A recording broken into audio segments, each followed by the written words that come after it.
Hi students, today let's discuss regarding staffing in critical care unit. Okay,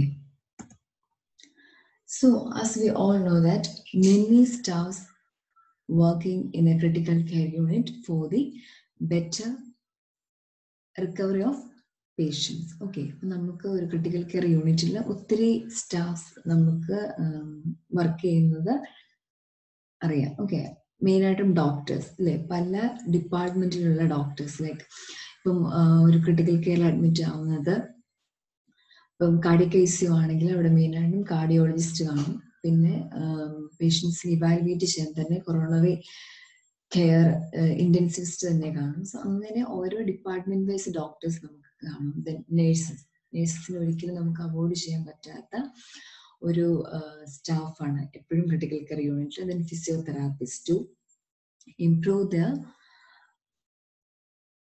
muscular ability, we need the help from a physiotherapist. Then respiratory therapist to improve their respiratory functioning, then dietitian to improve their nutritional pattern, and speech therapist to improve their speaking ability, as well as pharmacist to check whether the medicines are given in a correct order. There is no errors in administration of medications. ഇത്രയും ആൾക്കാർ എന്തായാലും നമ്മൾക്ക് critical care യൂണിറ്റിൽ അത്യാവശ്യമുള്ള members ആണ്. We can see each one in detail. First of all the doctors. എപ്പോഴും നമുക്ക് doctors ICU എപ്പോഴും ഡോക്ടേഴ്സിന്റെ പ്രസൻസ് കാണും. The doctors in the ICU are also referred to as intensivists. നമ്മൾ ICUവിൽ മാത്രം അല്ലെങ്കിൽ ക്രിട്ടിക്കൽ കെയറിൽ സ്പെഷ്യലൈസ് ചെയ്യുന്ന ഡോക്ടേഴ്സിനെ പറയുന്ന പേരാണ് ഇന്റൻസിവിസ്റ്റ് എന്ന് പറയുന്നത്. Okay, they are specialists who have completed advanced training in intensive care medicine or a related specialty such as anesthetics, cardiology or emergency medicine. അതായത് പർട്ടിക്കുലർ ആയിട്ട് അവർ ക്രിട്ടിക്കൽ കെയറിൽ സ്പെഷ്യലൈസ് ചെയ്ത ഡോക്ടേഴ്സിനെ നമ്മൾ ഇന്റൻസിവിസ്റ്റ് എന്ന് പറയും. അപ്പം അവരുടെ സേവനം എപ്പോഴും നമുക്ക് കാർഡിയക് അല്ലെങ്കിൽ കൊറോണറി കെയർ യൂണിറ്റിൽ അല്ലെങ്കിൽ സാധാരണ കെയർ ഇന്റൻസീവ് കെയർ യൂണിറ്റിൽ നമുക്ക് കാണാനായിട്ട് സാധിക്കും.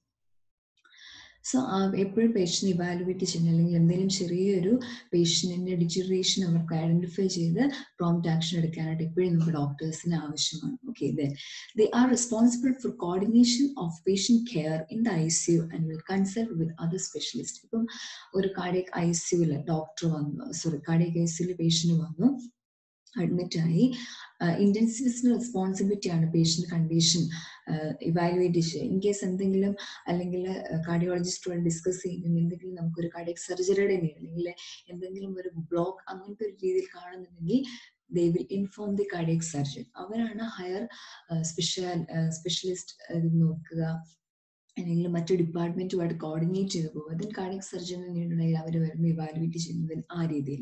അല്ലെങ്കിൽ പേഷ്യന്റ് എന്തെങ്കിലും ഒരു റീനൽ ഫെയിലിയറിലേക്ക് പോകുന്നെങ്കിൽ they should inform the concerned nephrologist. Okay, അപ്പൊ ആ ഒരു പല ഡിപ്പാർട്ട്മെന്റിനെ കോർഡിനേറ്റ് ചെയ്ത് പോകുന്നതും ഒരു ഇന്റൻസിവിസ്റ്റിന്റെ റെസ്പോൺസിബിലിറ്റിയാണ്. ഓക്കെ, ദെൻ നേഴ്സസ് എന്ന് പറയുന്നത് it is a near route of critical care nursing എന്ന് നമുക്ക് പറയാനായിട്ട് പറ്റുള്ളൂ. They can be considered as a nerve route. Okay,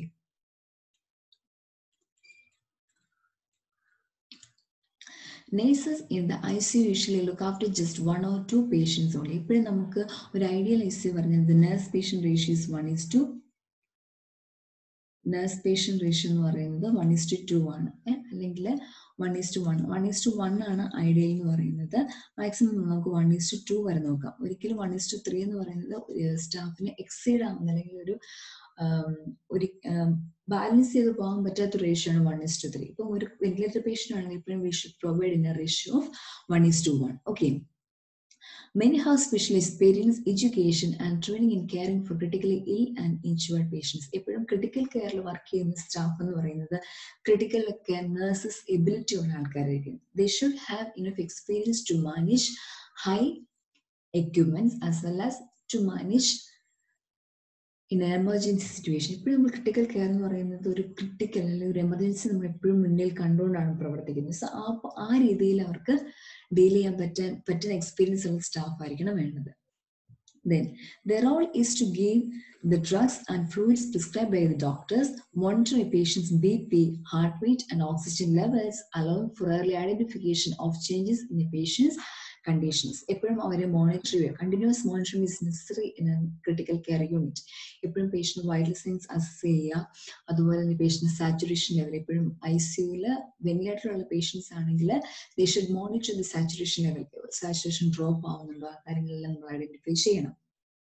In addition, nurses are responsible for keeping the patient as comfortable as possible in practical ways, such as changing sheets, cleaning teeth, regularly washing and turning the patient, and generally attending to their needs. അതായത് activities of daily ലിവിങ്ങിനെ support ചെയ്യുക. കാരണം ഒരിക്കലും critical care ഉള്ള പേഷ്യൻസിന് day to day activity serve ചെയ്യാൻ സാധിക്കില്ല. So they will depend completely on the nursing staff to get the or to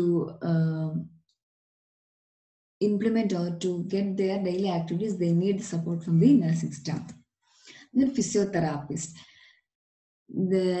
they need the assistance of physiotherapists to exercise muscles in their arms and legs to prevent joints from becoming stiff, and sometimes to help strengthen the chest muscles and lungs of patients who need help with breathing while in ICU. എപ്പോഴും ICU ഉള്ള പേഷ്യൻസിന് continuous അവർ bed ridden ആണ്. അപ്പം long period of bed ridden ആകുമ്പോൾ അവരുടെ muscle wasting ഉണ്ടാവാൻ സാധ്യതയുണ്ട്. So to improve the muscle functions they need the help of a physiotherapist. നമ്മൾ ഈ പിക്ചർ കാണാൻ സാധിക്കും.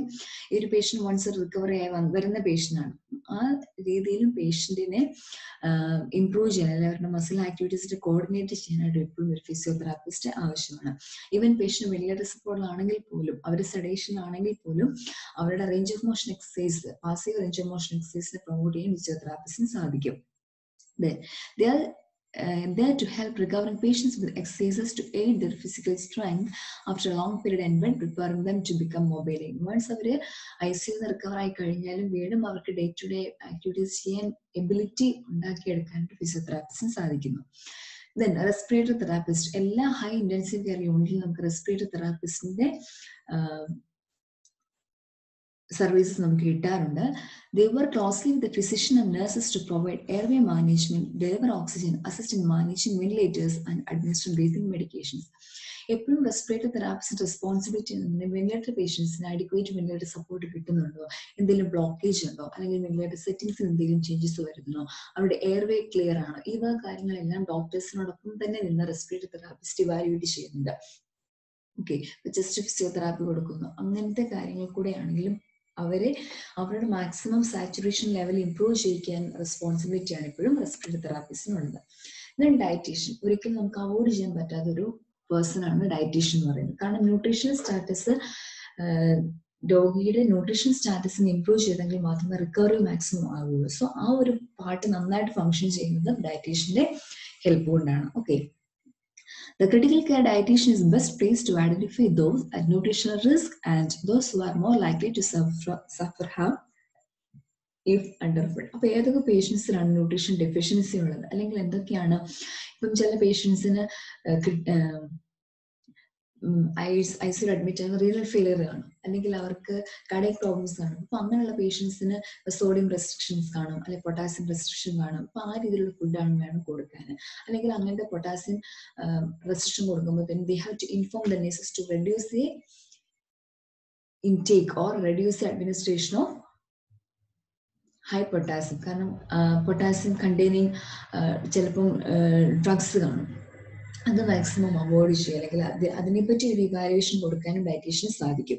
They will assess and take account of many factors influencing the nutrition support treatment plan.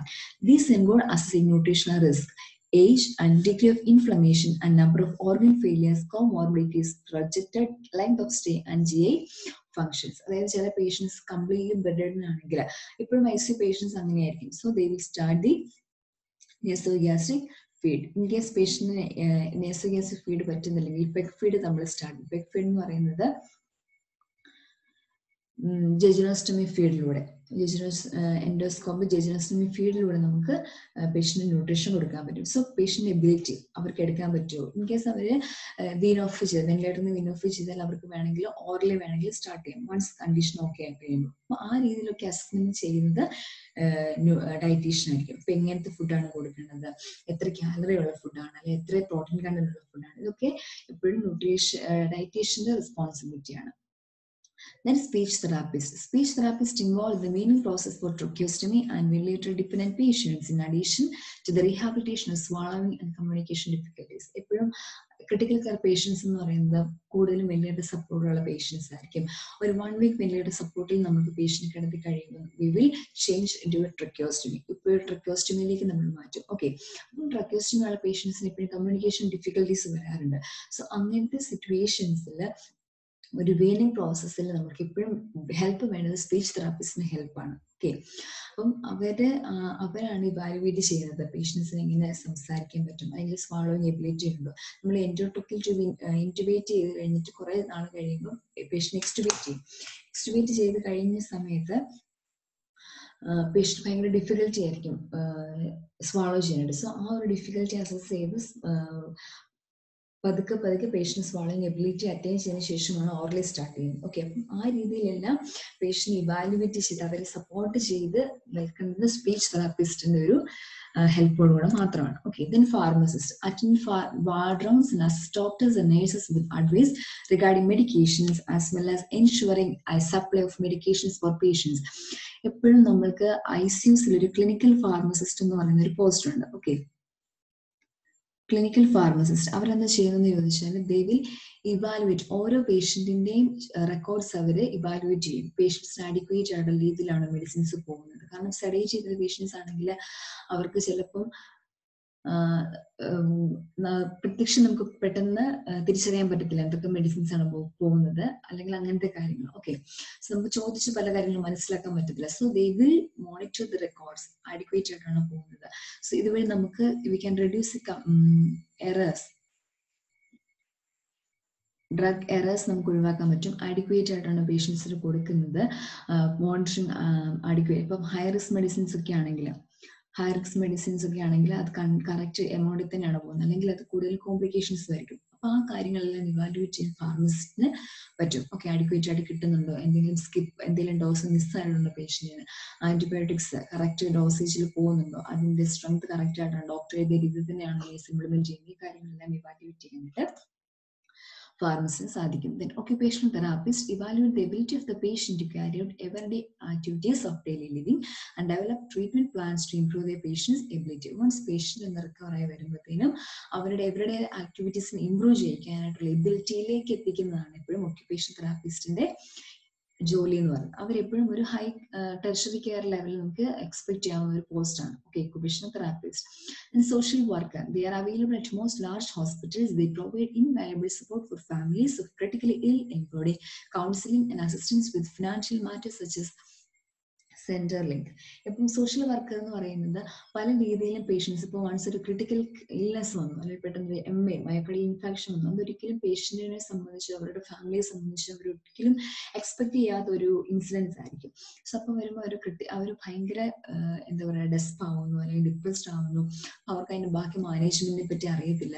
എന്തെല്ലാം കാര്യങ്ങൾ ചെയ്യാം, എന്തെല്ലാം ട്രീറ്റ്മെന്റ്സ് അവൈലബിൾ ആണ്, അതിന് അവറേജ് കോസ്റ്റ് എത്രയാണ്, ഈ കാര്യങ്ങളെല്ലാം അവരോട് ഡിസ്കസ് ചെയ്യുന്ന ഒരു മീഡിയേറ്റർ ആയിട്ട് ചെയ്യുന്നത് between the medical team with the family members. Social worker can be act as a mediator. Okay, act as a mediator. So അവർക്ക് ട്രീറ്റ്മെന്റ് പ്ലാനിനെ പറ്റി പറഞ്ഞു കൊടുക്കാം. അതിന്റെ average cost, length of stay, ഈ കാര്യങ്ങളെല്ലാം കമ്മ്യൂണിക്കേറ്റ് ചെയ്യാനായിട്ട് സാധിക്കും. Okay, so these all about the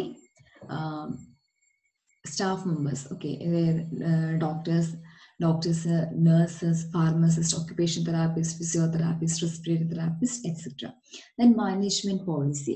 Management policies and procedures are essential to be effective and efficient operation of the critical care unit. It should include the following aspect. എപ്പോഴും ഒരു management protocol അല്ലെങ്കിൽ policy വേണം. ഇതിൽ മാത്രമേ നല്ല രീതിയിൽ ഒരു critical care ICU മുന്നോട്ട് ഫംഗ്ഷൻ ചെയ്യുള്ളൂ. Okay, first of all the patient to be observed by the critical care unit. ആദ്യം നമ്മൾ ഡിസൈഡ് ചെയ്യണം എങ്ങനത്തെ പേഷ്യൻസിനെ ആയിരിക്കും ട്രീറ്റ് ചെയ്യുന്നത്, what are the disease conditions. ഇപ്പം ഒരു കൊറോണറി കെയർ യൂണിറ്റ് CICU ആണെങ്കിൽ ഇപ്പോഴും കാർഡിയക് റിലേറ്റഡ് ഇഷ്യൂസ് ആയിരിക്കും, അല്ലെങ്കിൽ കൊറോണറി സർജിക്കൽ ആണെങ്കിൽ CSICU ആണെങ്കിൽ സർജറി കഴിഞ്ഞ പേഷ്യൻസിനെ മാത്രമേ ട്രീറ്റ് ചെയ്യുള്ളൂ. ഇത് criterias to be admitted. Okay, then types of CICU services provided. അതായത് നിയോനേറ്റൽ ICU ആണോ വേണ്ടത്, അല്ലെങ്കിൽ ഇപ്പോൾ OT ആണെങ്കിൽ എന്തായാലും SIC അവിടെ ഉണ്ടായിരിക്കണം അല്ലെ. ഇപ്പോൾ ഓപ്പറേഷൻ തിയേറ്റർ ആണ്, SIC അവിടെ ഉണ്ടായിരിക്കണം. ലേബർ റൂം അസോസിയേറ്റഡ് ആണെങ്കിൽ അവിടെ എന്തെങ്കിലും NIC ഉണ്ടായിരിക്കും. ഇപ്പൊ മെറ്റേണിറ്റി ഹോസ്പിറ്റലിൽ വർക്ക് ചെയ്യേണ്ട എന്തൊക്കെ ICUs ആയിരിക്കും കൂടുതലായിട്ടും? മെറ്റേണിറ്റി കെയറിൽ എന്തായാലും NICU ആവശ്യമായ ഒരു ICU വേണം. ഓക്കെ, ഇനി മെറ്റേണിറ്റി ഇല്ല, കാർഡിയക് സ്പെഷ്യാലിറ്റി ആണെങ്കിൽ എപ്പോഴും ഇവിടെ കാർഡിയക് ICU വേണം, കാർഡിയക് സർജറി ICU വേണം. അപ്പൊ ഏത് രീതിയിലുള്ള CCU ആണ്, ക്രിട്ടിക്കൽ കെയർ യൂണിറ്റ് ആണ് പ്രൊവൈഡ് ചെയ്യണമെന്ന് എപ്പോഴും ഒരു പോളിസി ഉണ്ടാക്കിയിരിക്കണം. Relationship of CCU to other units and departments, എപ്പോഴും ഒരു SICU വർക്ക് ചെയ്യണമെങ്കിൽ അവർക്ക് OTയുടെ സപ്പോർട്ട് വേണം. അതായത് OTയിൽ എത്ര കേസസ് തീരുന്നു അതനുസരിച്ചാണ് SICUയുടെ അഡ്മിഷൻ പോകുന്നത്. അപ്പൊ മറ്റുള്ള ഡിപ്പാർട്ട്മെന്റ്സുമായിട്ട് നമുക്ക് ഒരു കോർഡിനേഷൻ വേണം. ഇനി ലബോറട്ടറി സർവീസ് ആണെങ്കിൽ ഇവിടെ ചെയ്യുന്ന ആക്ടിവിറ്റീസ്, കാർഡിയക് ICU ആണെങ്കിൽ ലാബുമായിട്ട് ഇപ്പോഴും ട്രോപ്പോണിൻ വാല്യൂ എന്ന് പറയുന്ന ഒരു വാല്യൂ ഇമ്പോർട്ടന്റ് ആണ്, കാർഡിയക് എൻസൈം ആണ്. സോ അതുമായിട്ട് ഡീൽ ചെയ്യേണ്ട കാര്യങ്ങൾക്കെല്ലാം ഒരു ലാബിന്റെ സർവീസ് വേണം. അപ്പോൾ ഒരു ഇന്റർ ഡിപ്പാർട്ട്മെന്റൽ സർവീസ് എപ്പോഴും അവൈലബിൾ ആയിരിക്കണം. മാനേജ്മെന്റ് ഓഫ് യൂണിറ്റ് എങ്ങനെയാണ് ഫംഗ്ഷൻ ചെയ്യുന്നത്, റുട്ടീൻ, അതായത് റുട്ടീന്, സ്റ്റാഫ്, എന്തൊക്കെ സ്റ്റാഫ് വേണം, അവരുടെ വർക്ക് ഷെഡ്യൂള്, ഇതെല്ലാം ഒരു റുട്ടീൻ ആയിരിക്കണം. റൗണ്ട്സ് എപ്പോഴായിരിക്കണം, പേഷ്യന്റ് ഫാമിലിയുമായിട്ട് എപ്പോഴും ഡിസ്കസ് ചെയ്യണം, ഡോക്ടേഴ്സ്, ഇതൊക്കെ വേണം. അഡ്മിഷൻ ഡിസ്ചാർജ് ക്രൈറ്റീരിയ, അപ്പം അഡ്മിഷൻ ഇങ്ങനത്തെ കണ്ടീഷൻസ് വരുമ്പോഴാണ് ചെയ്യുന്നത്. എത്ര സ്റ്റേ, ഈ ആവറേജ് നമ്മുടെ സ്റ്റേ എത്ര നേരമാണ് പറയുന്നത്, ഡിസ്ചാർജ് എന്തൊക്കെ കാര്യങ്ങൾ വന്നാലാണ് നമ്മൾ മറ്റു വാർഡിലേക്ക് ഷിഫ്റ്റ് ചെയ്യുന്നത്, വൺസ് പേഷ്യന്റ് കണ്ടീഷൻസ് എങ്ങനെയൊക്കെ ഇംപ്രൂവ് ആയാലാണ്, ഈ കാര്യങ്ങളെല്ലാം മെൻഷൻ ചെയ്തിരിക്കണം. A system of informing the physician about the changes in the condition of the patient. ചില ഹോസ്പിറ്റൽസിൽ റാപ്പിഡ് റെസ്പോൺസ് ടീം എന്ന് പറയുന്ന ഒരു സിസ്റ്റമാണ്. അതായത് റാപ്പിഡ് റെസ്പോൺസ് ടീം എന്ന് പറഞ്ഞാൽ ഇപ്പോൾ ഒരു വാർഡിലെ പേഷ്യന്റ് കണ്ടീഷൻ ബാഡായ നമുക്ക് അവരുടെ അഡ്മിറ്റിംഗ് ഫിസിഷ്യനെ അറിയിക്കാതെ തന്നെ നമുക്ക് പേഷ്യന്റിനെ ഇമ്മീഡിയറ്റ്ലി ICUലോട്ട് ഷിഫ്റ്റ് ചെയ്യാം. അതൊരു സിസ്റ്റമാണ്. ഓക്കെ, സോ അതിനുശേഷം വൺസ് പേഷ്യന്റ് നമ്മൾ ICU ഷിഫ്റ്റ് ചെയ്തു, കണ്ടീഷൻ ഓക്കെ ആയി കഴിഞ്ഞതിന് ശേഷം നമ്മൾ ഇൻഫോം ചെയ്താൽ മതി. അത് അവിടെ ഒരു തെറ്റല്ല. ഓക്കെ, അത് അവിടെ നമ്മൾ ഇമ്പോർട്ടൻസ് കൊടുക്കുന്നത് പേഷ്യന്റിന്റെ കണ്ടീഷനാണ്. So that is rapid response team. It's A kind of ഒരു കമ്മ്യൂണിക്കേഷൻ വിത്ത് ഫിസിഷ്യൻ ആണ്. അതൊരു രീതി. അത് എല്ലാ ഹോസ്പിറ്റൽസിലും ഇല്ല, ചില ഹോസ്പിറ്റൽസിൽ ഫോളോ ചെയ്യുന്ന സിസ്റ്റമാണ്. ഇനി അല്ലെങ്കിൽ പേഷ്യന്റ് കണ്ടീഷൻ മോശമാണ്, ആദ്യം നമ്മൾ ഇന്റൻസിവിസ്റ്റിനെ ഇൻഫോം ചെയ്യുന്നു, അതിനുശേഷം അവര് വഴിയാണ് നമുക്ക് വേണമെങ്കിൽ കൺസൾട്ടന്റ് ഫിസിഷ്യനെ അറിയിക്കാൻ. അപ്പൊ ആ രീതിയിൽ നമ്മൾ ഫോളോ ചെയ്യും. Then use of standing orders, ചില ഓർഡേഴ്സ് നമ്മുടെ ഡോക്ടേഴ്സിന്റെ പ്രസൻസ് ഇല്ലെങ്കിൽ പോലും നമുക്ക് ക്യാരി ഔട്ട് ചെയ്യാൻ പറ്റുന്ന കാര്യങ്ങളുണ്ട്. Okay, then location and storage of medication supplies and special equipments. ഏതരം എക്യുപ്മെന്റ്സ് നമുക്ക് യൂസ് ചെയ്യണം. അപ്പോൾ ഓരോ ICUസിലും ഓരോ രീതിയിലുള്ള എക്യുപ്മെന്റ്സ് ആയിരിക്കും നമ്മൾ യൂസ് ചെയ്യുന്നത്. അപ്പം ആ രീതിയിൽ നമ്മളത് ഇവാലുവേറ്റ് ചെയ്യണം. Then method of care delivery, എങ്ങനെയാണ് കെയർ കൊടുക്കേണ്ടത്. Then method of procurement of drugs, equipments and other supplies, എങ്ങനെയാണ് ഡ്രഗ്സ് നമ്മൾ ഡിസ്ട്രിബ്യൂട്ട് ചെയ്യണത്, അത് എവിടെ സ്റ്റോർ ചെയ്യണം, ഹൈ റിസ്ക് മെഡിസിൻസ് എങ്ങനെ കെയർ ചെയ്യണം, ഈ കാര്യങ്ങൾക്കെല്ലാം ഒരു സ്പെഷ്യലൈസ്ഡ് പ്രോട്ടോകോൾ ഫോം ചെയ്തിരിക്കണം. Responsibility for maintaining the emergency drug system, എപ്പോഴും നമ്മൾ ICUസിൽ ഹൈ റിസ്ക് മെഡിസിൻസ് ആണ് യൂസ് ചെയ്യുന്നത്. സെഡേറ്റീവ്സ്, ഒപ്പിയോയിഡ് നാർക്കോട്ടിക്സ് പോലുള്ള മോർഫിൻ മെഡിസിൻസ് യൂസ് ചെയ്യാറുണ്ട്. സോ ഈ വക മെഡിസിൻസ് ഒക്കെ നമ്മൾ തീർച്ചയായിട്ടും അതിന്റെ ഡോക്യുമെന്റേഷനും അതിന്റെ അഡ്മിനിസ്ട്രേഷൻ വളരെ കെയർഫുൾ ആയിട്ട് വേണം ചെയ്യാനായിട്ട്. സോ ആ രീതിയിലുള്ള ഒരു പ്രോട്ടോകോളും ഫോളോ ചെയ്തിരിക്കണം. Then regulation regarding visitors the unit. അപ്പം ഇപ്പൊ നിയോനൈൽ ICUs ആണെങ്കിൽ അവിടെ മദറിന് നമ്മൾ ഫീഡിങ് പർപ്പസിന് വേണ്ടിയിട്ട് അല്ലെങ്കിൽ എപ്പോഴും മദറിന് നമ്മൾ ഒരു കൺസിഡറേഷൻ കൊടുക്കാറുണ്ട്. പക്ഷെ ബാക്കിയുള്ള ICUസിലാണെങ്കിൽ പറയുന്ന ആ സമയത്ത് മാത്രമേ വിസിറ്റേഴ്സിനെ അലോ ചെയ്യുള്ളൂ. ചിലപ്പോൾ ഒരാളായിരിക്കും അല്ലെങ്കിൽ രണ്ടുപേരായിരിക്കും. ഓക്കെ, അപ്പം അത് അറ്റൻഡ് ചെയ്യുന്ന രണ്ടുപേർക്ക് വരാൻ പറ്റത്തില്ല. ഇപ്പം രാവിലെ വന്ന് കണ്ട ആൾക്ക് വൈകുന്നേരം വരാൻ പറ്റത്തില്ല. ചിൽഡ്രൻസിന് കൂടുതൽ നമ്മൾ ICUസിൽ കുട്ടികളെയും ഒത്തിരി പ്രായമായവരെ നമ്മൾ വിസിറ്റേഴ്സ് ആയിട്ട് അലോ ചെയ്തില്ല. കാരണം they are at high risk for getting infection. അതുപോലെ എന്തെങ്കിലും ഡിസീസ്, അപ്പൊ ഇപ്പം ഫ്ലൂ ലൈക്ക് സിംറ്റംസ് അല്ലെങ്കിൽ ഫീവർ, അങ്ങനത്തെ സ്നീസിങ്, അതായത് ഒത്തിരി ഫ്ലൂ ലൈക്ക് സിംറ്റംസ് കാണിക്കുന്ന പേഷ്യൻസിനെ ഒരിക്കലും ICUയിൽ എൻ്റർ ചെയ്യാനായിട്ട് നമ്മൾ സമ്മതിക്കത്തില്ല. അങ്ങനത്തെ കുറെ വിസിറ്റേഴ്സ് ക്രൈറ്റീരിയാസ് നമുക്കുണ്ട്. Okay, next, principles of critical care nursing. It's very, very, very important. ഇത് ഒരു എക്സാം പോയിന്റ് ഓഫ് വ്യൂ മാത്രമല്ല, നിങ്ങൾ ഒരു സ്റ്റാഫ് നേഴ്സ് ആയിട്ട് വർക്ക് ചെയ്യാണ്, ഇപ്പോൾ ICUയിൽ നിങ്ങൾ സ്റ്റാഫായിട്ട് വർക്ക് ചെയ്യുന്ന സമയത്താണെങ്കിൽ പോലും നിങ്ങൾ ഫോളോ ചെയ്യുന്ന കുറച്ച് പ്രിൻസിപ്പിൾസ് ആണ് ഇവിടെ ഡിസ്കസ് ചെയ്യുന്നത്. ഓക്കെ, അപ്പം ഇത് എപ്പോഴും നിങ്ങളുടെ മനസ്സിലിരിക്കേണ്ട കൺസെപ്റ്റ് ആണ്. Okay, first of all, anticipation, early detection and prompt action, collaborative practice, communication, prevention of infection and crisis intervention, and stress reduction. We can see each one in detail. First of all, anticipation. എന്താണ് anticipation? മുൻകൂട്ടി കാണുന്നു. എപ്പോഴും നമ്മളൊരു ICUവിൽ നമുക്ക് ഒരിക്കലും പറയാൻ പറ്റത്തില്ല patient stable ആണെന്ന്. ഇപ്പൊ എക്സ്റ്റുബേറ്റ് ചെയ്ത പേഷ്യന്റ് ആയിരിക്കും വൈകിട്ട് വീണ്ടും റീഇൻറ്റുബേറ്റഡ് ആകും. ഓക്കെ, എപ്പോഴും അവരുടെ കണ്ടീഷൻസ് മാറിക്കൊണ്ടിരിക്കും. So first you have to recognise the high risk patients and anticipate the requirements, complications and be prepared to meet any emergency. അതുകൊണ്ട് നമ്മൾ എക്സ്റ്റുബേറ്റ് ചെയ്ത പേഷ്യന്റിനെ വെന്റിലേറ്റർ സപ്പോർട്ടിൽ നിന്ന് മാറ്റുന്ന സമയത്ത് പോലും നമ്മൾ ഇൻറ്റുബേഷൻ ട്രോളി അവിടെ സെറ്റ് ചെയ്തിട്ടാണ് മാറ്റുന്നത്. കാരണം ആ ഒരു സമയത്ത് നമ്മൾ എക്സ്പെക്ട് ചെയ്യുന്നുണ്ട് പേഷ്യന്റ് കണ്ടീഷൻ ബാഡാവും. ഓക്കെ, അപ്പം ഒരു നേഴ്സ് എപ്പോഴും ഇവാലുവേറ്റ് ചെയ്യേണ്ട ഒരു എമർജൻസി എപ്പോഴും വരും. And emergency can happen at any time. So B prepare with all the equipments. Okay, you will properly organized with all necessary equipment and supplies are mandatory for smooth running of the. അതുകൊണ്ട് എപ്പോഴും ഒരു intubation ready ആവുന്ന ഒരു trolley ICUവിൽ നമുക്ക് set ആക്കി വെക്കണം. Then early detection and prompt action. പെട്ടെന്ന് തിരിച്ചറിയുന്നു, പെട്ടെന്ന് നമ്മൾ മാനേജ് ചെയ്യുന്നു. That is the other principle. The prognosis of the patient depends on early detection of variation, prompt and appropriate action to prevent or combat complications. എപ്പോഴും പേഷ്യന്റിന്റെ conditions നമ്മൾ നോക്കുക. Okay, ഇപ്പൊ പേഷ്യന്റിന്റെ condition പാടാകുമ്പോൾ vital signs എന്തായാലും change വരുന്നു. ഇപ്പൊ myocardial infection ഒരു പേഷ്യന്റിന് വന്നെങ്കിൽ വീണ്ടും അത് വരാനുള്ള റിസ്ക് കൂടുതലാണ്. സോ കാർഡിയക് കേസിൽ കയറി എന്ന് പറഞ്ഞാൽ പേഷ്യന്റ് സ്റ്റേബിൾ ആവത്തില്ല. നമ്മൾ ഒബ്സർവ് ചെയ്യണം. പേഷ്യന്റ് പെട്ടെന്ന് സാച്ചുറേഷൻ ഡ്രോപ്പ് ആവുന്നു, പേഷ്യന്റ് പെട്ടെന്ന് ചെസ്റ്റ് പെയിൻ പറയുന്നു, അല്ലെങ്കിൽ അവരുടെ BP ഫോൾ ആവുന്നു, അല്ലെങ്കിൽ അവരുടെ ഹാർട്ട് റേറ്റ് ഇതാവുന്നു, പെട്ടെന്ന് എസിസ്റ്റോടെ പേഷ്യന്റ് പോകുന്നു, അതായത് സീറോയിലേക്ക് ബ്രാഡിക്കാർഡിയയിലേക്ക് പേഷ്യന്റ് പോകുന്നു. അത് പ്രോംപ്റ്റ് ആക്ഷൻസ് നമ്മൾ വേണ്ടതാണ്. അവിടെ നമ്മൾ ചിന്തിച്ചിരുന്നിട്ട് കാര്യമില്ല. We should assess the patients vital signs and get the actions or take the actions immediately. Monitoring cardiorespiratory function is of prime importance. അതുകൊണ്ട് എപ്പോഴും നമ്മൾ വൈറ്റൽ സൈൻസ് നോക്കിയിരിക്കണം ICUവിൽ. അവർക്ക് കാർഡിയക് മോണിറ്ററിംഗ് ഉണ്ട്. So vital signs saturation is very very important. Okay, then collaborative practice.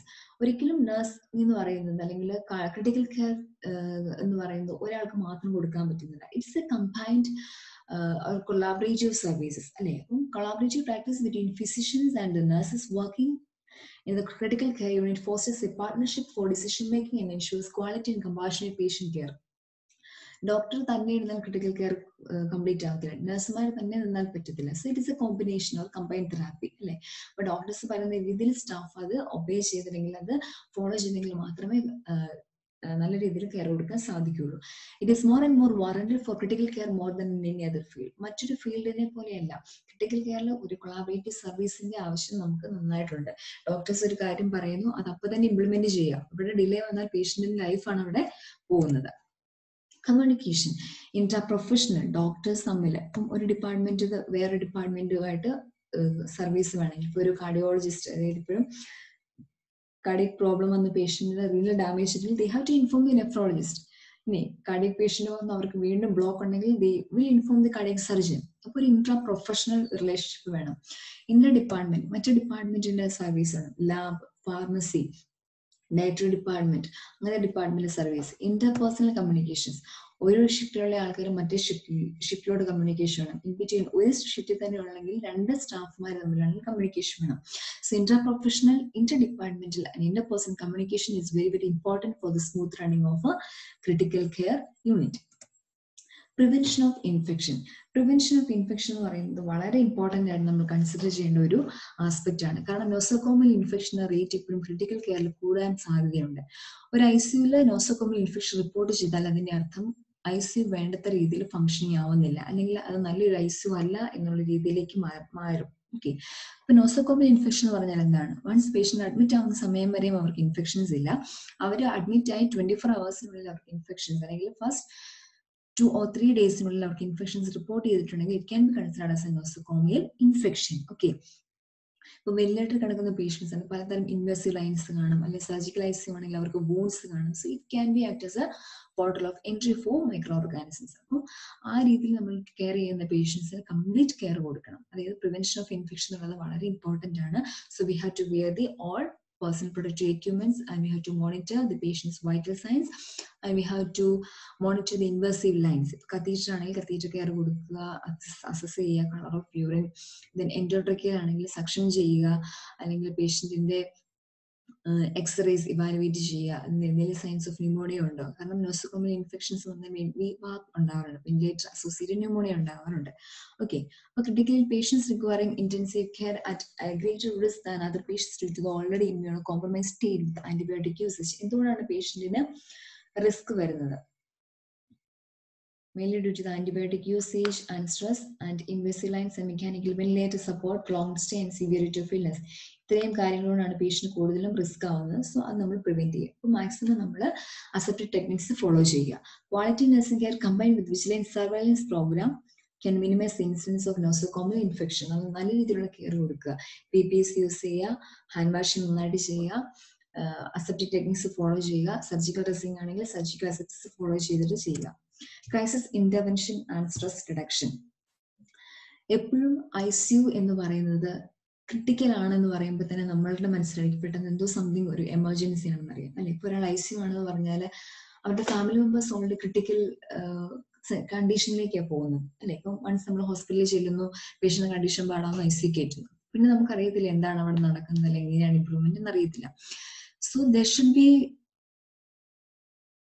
develop a bond between the nurse patient as well as with their families stronger during hospitalization. അപ്പോൾ നമ്മൾ ഹോസ്പിറ്റലിൽ admit ആവുന്നതോടെ പേഷ്യന്റിന്റെ ഫാമിലിയുമായിട്ടും ഒരു നഴ്സിന് നല്ല relation maintain ചെയ്യുന്നുണ്ട്. കാരണം അവർ 24 hours കാണുന്ന നഴ്സിനെയാണ് അല്ലേ. As patient advocates, nurse assist the patient to express fear and identify their grieving pattern and provide avenues for positive coping. നല്ല രീതിയിൽ അവർക്ക് കോപ്പ് ചെയ്യാനായിട്ട്, കോപ്പിംഗ് സ്ട്രാറ്റജീസ് യൂസ് ചെയ്യാനായിട്ട് സ്റ്റാഫിന് പറ്റണം. Sudden illness or trauma can throw a family of the critically ill patient in a state of crisis. പെട്ടെന്ന് ഒരു patient condition പാടായി, അവരെ ICU കയറ്റി, അവരുടെ കണ്ടീഷൻ എന്താണ് അതറിയാൻ പറ്റുന്നില്ല. സോ അവരോട് കമ്മ്യൂണിക്കേറ്റ് ചെയ്യുക, ഇന്നതാണ് കണ്ടീഷൻസ്, ഇപ്പോൾ ഓക്കെ ആയിട്ടുണ്ട്, അല്ലെങ്കിൽ വിസിറ്റിംഗ് ടൈമിൽ അവരോട് മാക്സിമം പേഷ്യന്റിനെ പറ്റി സംസാരിക്കുക. ഇനി ഇപ്പൊ എല്ലാ പേഷ്യൻസും സെഡേഷനിലാണോന്നില്ല. പേഷ്യന്റ് അഡ്മിറ്റ് ആണെങ്കിൽ പോലും അവര് റിക്കവർ ആയി വരുമ്പോഴത്തേനും അവർ കോൺഷ്യസ് ആയിരിക്കും. അപ്പൊ നമ്മൾ കോൺഷ്യസ് ആണെങ്കിൽ പേഷ്യനോട് പറയുക, ഇപ്പോൾ ഇന്നതാണ് കണ്ടീഷൻസ്, ഇപ്പൊ നമ്മള് ഉള്ളത് ICUലാണ്, പേടിക്കേണ്ട, കുറച്ച് ട്രീറ്റ്മെന്റിന്റെ ഇതായിട്ടാണ്, അല്ലെങ്കിൽ കുറച്ച് കണ്ടീഷൻ മോശമായതുകൊണ്ടാണ് നമ്മൾ ICU അഡ്മിറ്റ് ആക്കിയത്. ബാക്കിയുള്ള റിപ്പോർട്ട്സ് ഒക്കെ നല്ല രീതിയിലാണ്, റിക്കവർ ആവുന്നുള്ള രീതിയിലാണ് റിപ്പോർട്ട്സ് കാണിക്കുന്നത്. അപ്പം അവർക്ക് എപ്പോഴും ഒരു പോസിറ്റീവ് ആറ്റിറ്റ്യൂഡ് കൊടുക്കുക, ജെന്യുവൻ ആയിട്ടുള്ള കാര്യങ്ങൾ പറഞ്ഞു കൊടുക്കുക.